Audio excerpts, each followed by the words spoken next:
안녕하세요.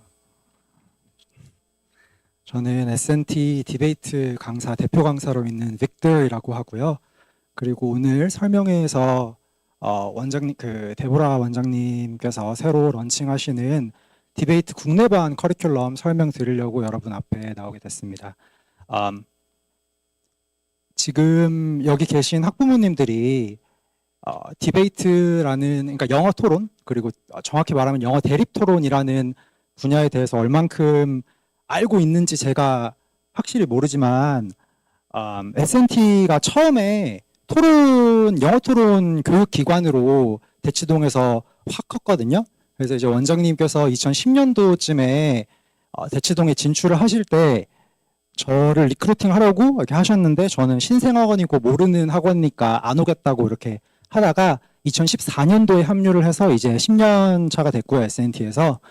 그리고 이제 그 디베이트라는 게 영어 토론 그리고 대립 토론이라는 게 목표하고 지향하는 바가 아까 맨델라 쌤이 말씀하셨던 것처럼 조금 달라요. 그래서 어떤 부분이 다르고 아이들한테 어떤 경우에 도움이 되고, 그리고 어떤 학생들이 이 수업을 듣고 이제 공부를 해야 좋은지, 그리고 특히 지금 여기 계신 어머님들도 다 그렇게 생각하시고 계실 것 같은데, 보통은 국제학교 친구들이 디베이트를 거의 대부분 하죠. 그리고 제가 대학을 입시를 중점적으로 맡아서 보내는 것도 대부분 뭐 미국 대학들이고요. 하버드, 뭐 예일, 시카고, 스탠포드 이런 데고요. 근데 이제 지금이 그 한국 대학교 입시 구술 면접 준비를 막 하는 철이잖아요. 그래서 지금 저한테 수업 요청이 많이 들어와요. 이제 한국 그 연세대 언더우드나 이런 데 입시 면접으로. 그래서 이제 원장님께서 준비를 하실 때 그러면 디베이트가 아이들한테 좋고 도움이 많이 되니까 이거를 국내 대학교 진학을 희망하는 학생들 위주의 커리큘럼으로 구체화해서 만들자 해서 만든 게 이 프로그램이고요. 이거는 원장님께서 설명을 이따가 드릴 거고, 저는 먼저 영어 디베이트는 이제 국제학교 학생들이 많이 하고, 뭐 대회들, 뭐 국제 대회들 많이 나가서 상 받고, 그리고 그 수상 실적을 쌓아서 이제 대학 가는데 도움이 된다라는 게 가장 이제 미국 대학 갈 때 기본 골조가 되는 논리인데, 이제 이거 한국 대학 입시에서 왜 필요할지, 혹은 어떤 경우에 방금 이제 민들레 선생님이 말씀하셨던 것처럼 국어 공부하는 거랑 그러면 뭐가 다른지, 이런 부분에 대해서 간단하게 말씀을 드릴게요. 일단 대립 토론이라는 건 비판적 논리적 사고력을 기르는데 좋다는 거는 많이 들어보셨을 거예요.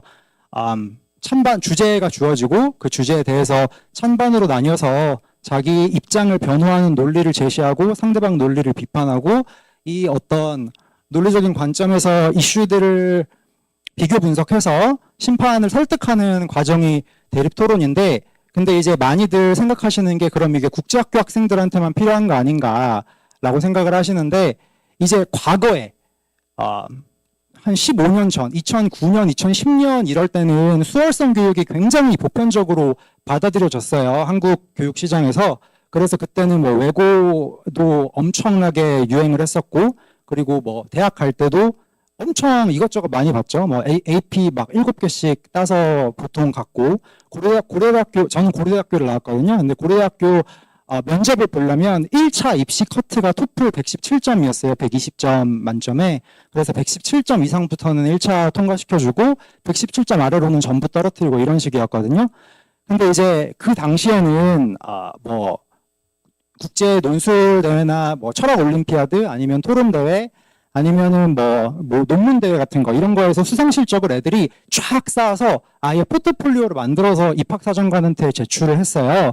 근데 이제 그게 싹 다 없어졌죠. 왜냐하면 수월성 교육 주기기를 많이 하면서 이제 내신, 그리고 영어 공인 성적 같은 것도 못 보고 내신, 그리고 그 수능 최저 맞추고, 그 다음에 이제 수시라고 해도 입시 구술 면접 그 현장에서 하는 거 해서 입학사정관들이 판단하는 거 바탕으로 그렇게 되는데, 그래서 지금 과거에는 국내 대학교 입시를 희망하는, 진학을 희망하는 친구들이랑 이제 국내 중학교, 고등학교에 있는 친구들도 거의 똑똑하다 하면 대부분 디베이트를 했거든요. 근데 이제 그게 굉장히 많이 줄었고 전부 패러다임이 국제학교 쪽으로만 넘어갔죠. 그죠? 그래서 이제 대다수의 이제 학부모님들이 느끼는 게 그래서 지금 요새 학부모님들이 생각하시기에는 이거는 완전 국제 커리큘럼 보딩스쿨 가는 애들 위한 거다. 아니면 국제학교 가는 애들 위한 거다.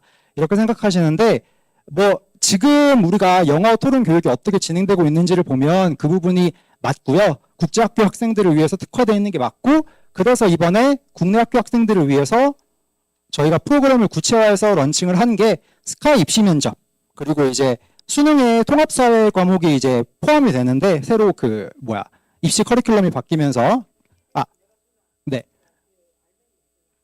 그래서 어떤 식으로 디베이트가 국내 대학교 진학을 원하는 학생들을 위해서 연계가 되는지 제가 설명을 간단하게 드리기 위해서 여기 나왔습니다.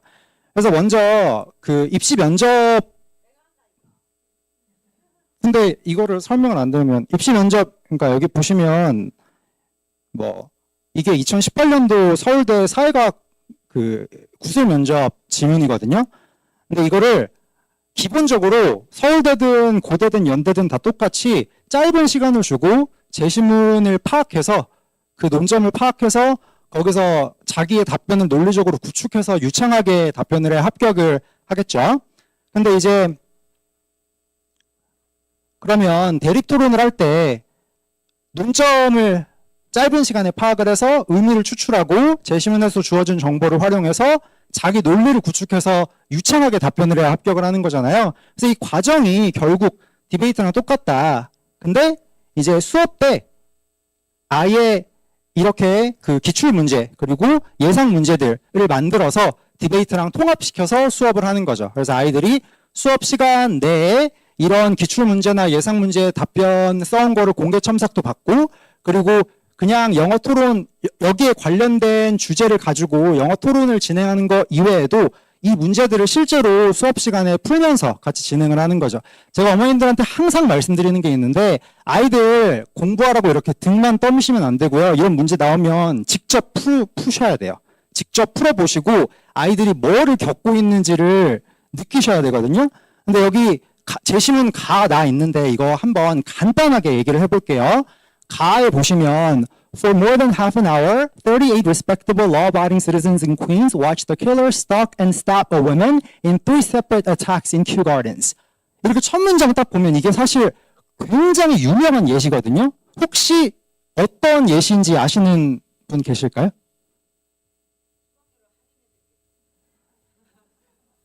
네. 그래서 이제 twice the sound of their voices. 네.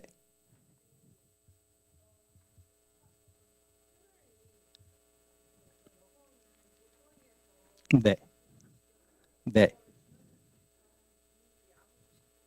네. 그래서 혹시 그게 함의하는 바가 뭘까요? 이게 키리 제네비즈라는 굉장히 유명한 example이고 방금 말씀하셨던 게 정확하고요. 그래서 이게 함의하는 바가 bystander effect라고 이제 심리적으로 방관자 효과를 설명하기 위해서 가장 대표적으로 나오는 예시거든요. 네. 그리고 이게 또 뭐랑 연관이 돼 있냐면 Good Samaritan Law, 착한 사마리아인의 법이라고 이제 저희가 디베이트 할 때 굉장히 자주 다루는 주제 중에 하나인데 어떤 범죄 행위나 위급 상황을 목도했을 때 이 피해자에 대한 직접적인 도움을 제공하지 않고 외면하는 사람들을 법적으로 책임을 물을 수 있냐 없냐 라는 주제에서 가장 대표적으로 배우는 예시예요. 근데 이게 제시문으로 나온 거죠. 그러면 디베이트 하는 친구들은 이거 보자마자 이거 키리 제너비스 얘기다 하고 알 수밖에 없어요. 왜냐하면 굉장히 유명한 example이기 때문에. 근데 디베이트 안 한 친구들은 이거 보고 이런 일이 있었나 보다. 이게 뭐지? 하게 되는 거죠. 제일 처음부터. 그 다음에 나에 보면 우리는 설사 우리의 이웃 중 누군가를 죽임으로써 처벌받을 염려가 없고 재산을 얻게 하더라도 그런 짓 안 할 거다. 그런데 이제 먼 이국 땅의 사람들이 1억 명이나 돼도 어떤 천재지변에 의해서 죽게 되면 뭐 신경 안 쓸 거다. 내일 내 새끼손가락 잃는 거는 잠들지 못할 때지만 한 번도 만나본 적인 사람들에 대한 일이라면 뭐 코까지 걸면서 갈 것이다. 이렇게 나와 있죠. 자, 이 제시문을 가지고 문제 1번 보시면 나의 상황을 근거로 인간의 도덕적 행위를 저해하는 요소들이 무엇인지 설명하시오. 이렇게 되어 있어요. 그죠? 뭘까요? 인간의 도덕적 행위를 저해하는 요소들이.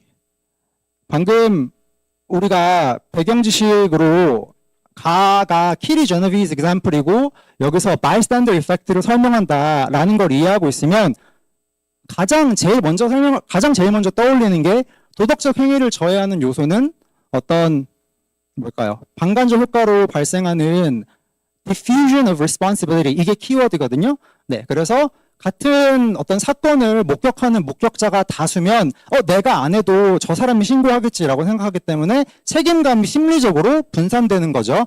이 논리가 스마일턴 러나 아니면 키리 제노비스 example에서 가장 먼저 배우는 거. 그리고 두 번째로 또 알 수 있겠죠. 뭐를 알 수 있을까요? 당연히 내가 만약에 신고했다가 이 범죄자가 나를 어떤 retaliation 범죄의 타겟으로 잡으면 내 안위가 위협받으니까, 그죠?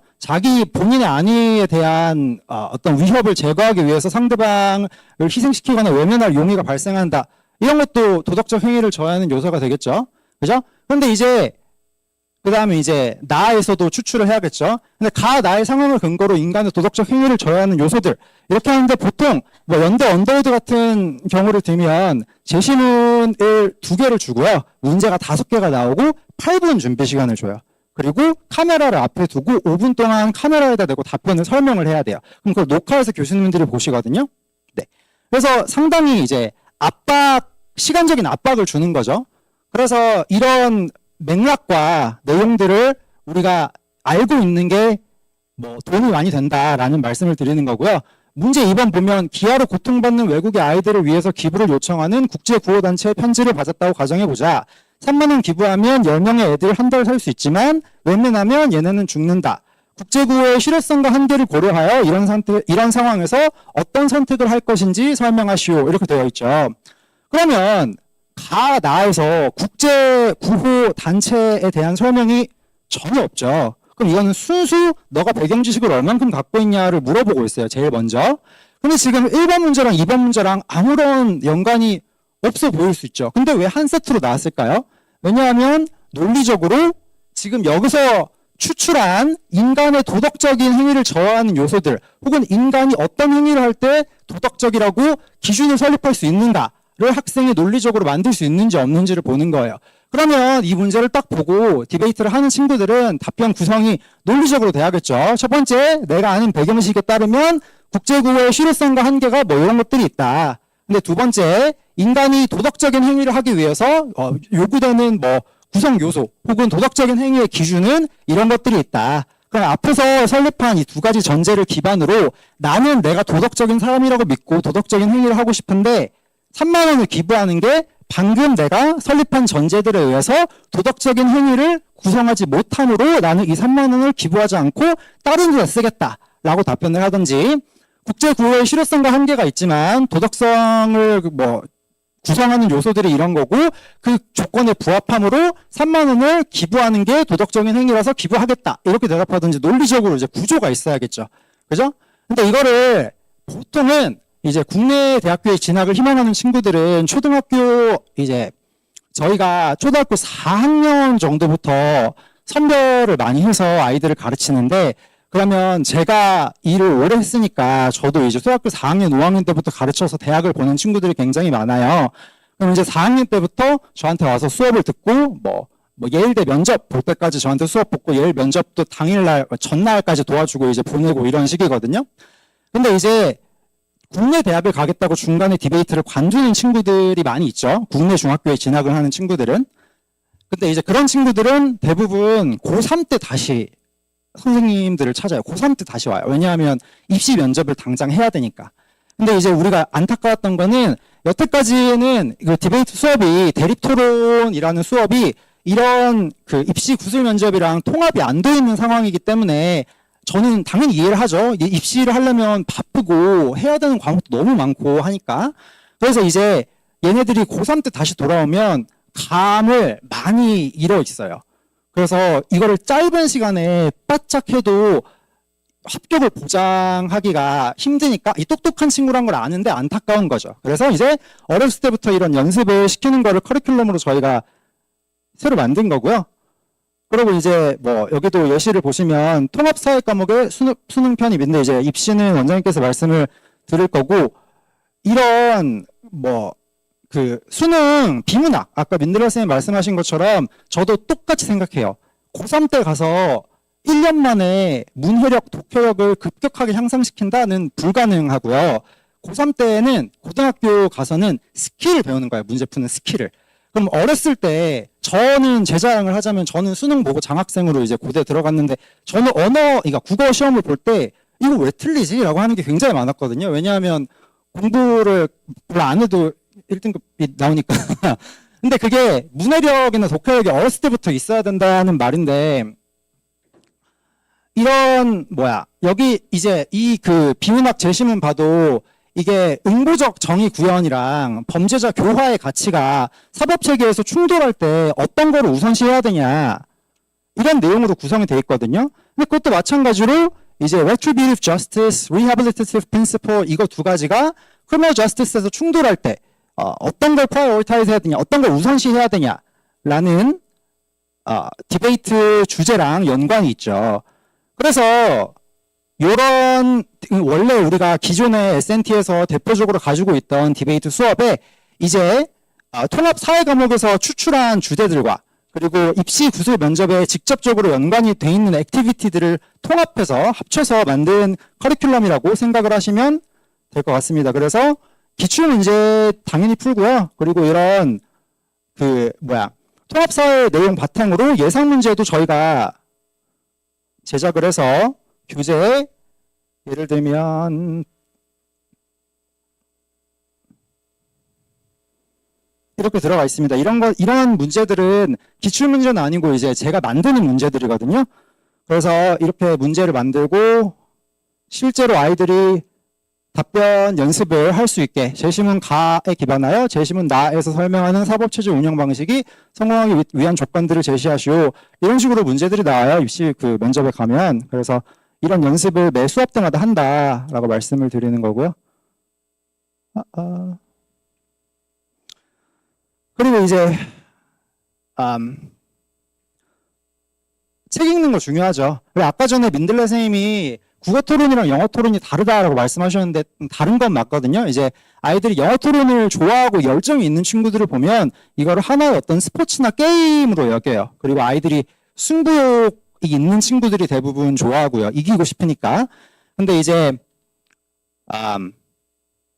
저는 민들레 선생님이랑 스타일이 조금 다르다고 느꼈던 게 저는 아이들한테 조금 더 엄격하게 논리성을 요구를 하거든요. 그래서 저는 네 말도 맞고 네 말도 맞다는 절대 없고요. 그냥 네 말은 논리적이고 네 말은 논리적이지 않다만 있어요. 그리고 아이들도 대립토론이라는 건 이제 탁상 토의는 다 같이 모여서 이 주제에 대해서 한번 논의해보고 네 의견은 어떤지 내 의견은 어떤지 얘기해보고 뭐 생산적인 결론을 만들어보자 이건데 대립토론은 그게 아니라 입장을 제가 고르지 않고요. 입장이 주어집니다. 이 입장을 변호해라 라고 주어지면 이 입장을 논리적으로 변호를 해야 되는 거예요. 그러면 내가 구성한 논리는 이렇고 상대방이 구성한 논리는 이런데 상대방의 논리의 허점은 이런 게 있으니까 상대방의 논리를 수용하지 말고 내 논리를 심판이 수용해야 된다 라고 이제 대립해서 토론하는 게 대립 토론의 기본이기 때문에 민들레 선생님이 조금 약간 공격적이다 이렇게 느끼셨던 것 같고요. 네. 그래서 이제 기본적으로 이것도 디베이트 수업이기 때문에 원래 저희 디베이트 수업은 원칙상 100% 영어로만 진행을 하거든요. 근데 이 수업은 한국 입시랑 통합이 돼서 이제 아이들이 아시아 의회식 토론을 할 때는 영어로 토론을 하게 되고요. 다만 여기 이런 그 입시 구술 면접 엑설사이즈를 하거나 논술 답변 공개 첨삭을 할 때는 한국어로 진행을 하고요. 그렇게 하이브리드로 섞어서 진행을 할 예정입니다. 그래서 네, 여기 책 보시면 이거 읽으신 선생님들도 읽으신 학부모님들도 계실 텐데 이 장보드리아르 시뮬라시옹 그리고 칼포포 열린 사회와 그 적들 이런 굉장히 고전 입문 서적들이에요. 근데 아이들이 사실 제 진심으로 말했을 때 이거를 원문으로 그 1차 텍스트로 읽는 아이들은 그냥 정말 익셉셔널한 천재들밖에 없고요. 이거를 아이들한테 읽으라고 하면 이거 읽어도 그냥 까만 건 글자고 하얀 건 책, 종이니밖에 안 돼요. 그 보드리아르가 쓴 책은. 이거는 대학생들 최소 학부생 때 읽어야 되는 사실 책들인데, 근데 이거를 원문으로 읽지 않더라도 이 내용이 뭐고 이 내용이 지금 우리 현대사회에 어떻게 적용이 되는지는 아이들이 이해를 하고 있어야 되잖아요. 그래서 왜냐하면 이제 논술 때 요구하는 게 그런 거니까요. 그래서 논술 구술 면접 지문 보시면 이렇게 나와요. 원문을 읽지 않더라도 시뮬라크와 시뮬러스형의 개념에 대해서 설명을 해주고, 이 개념을 이 지금 장 보드리아르가 비판하는 현대사회의 어떤 소비주의 혹은 이미지 그 소비가 중점이 된 현실을 여기 제시문 나에 나와 있는 문학 작품에서 소셜미디어가 어떻게 활용되고 있는지를 아이가 관찰하고 그 이론을 적용시킬 수 있어야 돼요. 근데 이거를 지금 여기 학부모님들은 막 이렇게 고학년 학부모님들은 아닌 걸로 알고 있는데, 이거를 그 훈련이 안 된 고등학생들한테 시키면 다 그냥 싹 망하고 떨어져요. 그리고 이제 면접 채점을 하는 입장에서는 그냥 들을 가치도 없는 답변이 거의 한 80%거든요. 그래서 이게 제가 느끼기에는 이제 민들레 선생님이 타겟하시는 수업이랑 제 수업이랑은 제 수업이 훨씬 어려울 것 같은데, 저는 이런 그 원서에서 논리를 가르치고 이게 현대사회에서 어떻게 적용이 되는지 이런 거를 위주로 수업을 하고요. 그러면 이제 논리 내용을 추출해서 적용하는 연습이 되겠죠. 그런 거를 이제 수업 때 같이 진행을 한다라고 생각하시면 될 것 같습니다. 그래서 책은 많이 안 하고요. 매달 한 권씩 정해줄 거예요. 그래서 아이들이 원문을 읽으면 너무 좋겠지만 그건 사실상 너무 어려운 책들이고, 이 책의 문학 작품이 될 수도 있고 인문 고전이 될 수도 있고, 이 책의 내용을 강사가 같이 중요한 부분만 발췌를 해서 읽어주고, 그리고 내용의 논리를 설명해주고, 그게 입시 구술 면접이나 논술 텍스트에 어떻게 발현이 됐는지 이런 거를 위주로 설명을 하고요. 그래서 포인트는 이제 제가 그 원론적으로 디베이트가 왜 중요한지, 디베이트가 왜 도움이 되는지 이런 거는 설명을 많이 안 드렸어요. 왜냐하면 S&T가 워낙 유명하기도 하고, 그리고 이제 다만 제가 말씀드리고 싶은 요점은 디베이트가 원래는 국제학교 학생들, 보딩스쿨 학생들만을 위한 게 맞다. 그리고 100% 영어로만 하고, 근데 그거를 이제 국내 대학 진학하는 친구들한테 도움이 되게 저희가 커리큘럼을 새로 런칭을 한 게 이 프로그램이다 라고 말씀을 드리는 거고, 그래서 어렸을 때부터 한 5, 6학년 때부터 완전히 100% 소화를 못하겠지만 이거를 계속 연습하고 나선형으로 공부를 하면서 차근차근 쌓아가야 되는 거죠. 그래서 이제 아이들이 고등학생이 될 때, 고3이 됐을 때 이제 패닉하면서 저한테 달려오지 않도록, 이미 너희들은 준비가 되어 있다, 그냥 가서 교수님들한테 보여드려 와라, 이렇게 할 수 있도록, 그게 이제 수업의 목적이라고 생각하시면 될 것 같습니다.